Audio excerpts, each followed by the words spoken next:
오늘은 수많은 일본 고류 검술 유파 중에서도 고압의 원형을 간직하고 있다고 평가받는 특별한 유파를 소개해 드리려 합니다. 바로 호키류입니다. 고압이란 칼을 칼집에서 뽑는 동시에 상대를 제압하는 기술을 말합니다. 찰나의 순간에 모든 것이 결정되는 긴장감 넘치는 검술의 세계에서 호키류는 어떤 위치를 차지하고 있을까요? 고압을 수련하시는 분들 중 전일본검도 연맹의 제정고압을 배우시는 분들이 많으실 텐데요. 놀랍게도 우리가 익숙하게 수행하는 그 카타들 속에 호키류의 카타들이 있는 것 알고 계셨나요?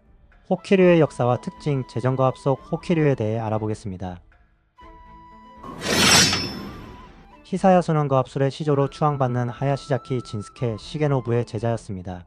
그는 스승으로부터 고압의 정수를 전수받은 뒤 자신만의 독자적인 체계를 구축하여 카타야 마류를 창시했습니다.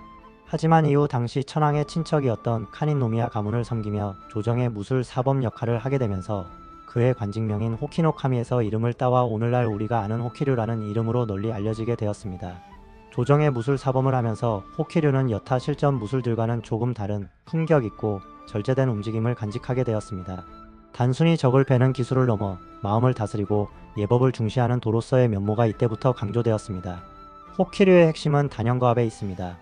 호키류 고압의 가장 큰 특징은 실전성과 합리성의 조화입니다. 호키류는 오모테라고 불리는 기본 기술 15가지를 중심으로 전승됩니다. 이 기술들은 주로 세이자와 같은 앉아있는 상태 혹은 걸어가면서 갑작스러운 습격을 받았을 때 대응하는 법을 다룹니다. 여기서 주목할 점은 사야비키, 즉 칼집을 뒤로 당기는 동작입니다. 칼을 뽑을 때 단순히 팔의 힘만 쓰는 것이 아니라 칼집을 잡은 왼손을 강하게 뒤로 당겨 칼이 나오는 거리를 단축하고 위력을 극대화합니다. 또한 호키류는 허리의 쓰임새를 매우 강조합니다. 상체를 곧게 세운 상태에서 하체의 안정감을 유지하며 칼을 뽑는 모습은 마치 고요한 호수에 돌을 던진 듯 정적 속에서 폭발적인 에너지를 뿜어냅니다. 화려한 장식적 동작을 배제하고 가장 짧은 궤적으로 적을 베어넘기는 효율성이 호키류 고압의 진수라고 할 수 있습니다. 알려진 대로 호키류의 카타는 제정고압의 5분목 헤사기리와 9분목 소에테츠키에 그대로 적용되었습니다.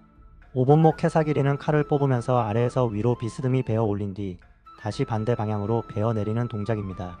호키류 특유의 매끄러운 발도와 사선 배기의 합리성이 제정고압 5분목에 그대로 녹아 있습니다.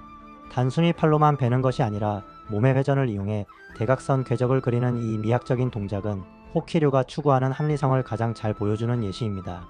9분목 소에테츠키는 걸어가던 중 왼쪽의 적이 갑자기 공격하려 할 때 즉시 칼을 뽑아 적의 몸이나 칼을 밀어내듯 베어낸 후 칼등에 왼손을 받쳐 적을 찔러 제압합니다.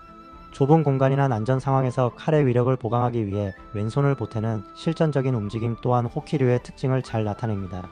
5분목과 9분목 모두 호키류의 원형을 따르지만 납도를 하는 방식은 변형되었습니다. 호키류의 납도 과정은 다소 긴 잔심을 유지합니다.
호키류는 과거의 유물이 아닙니다.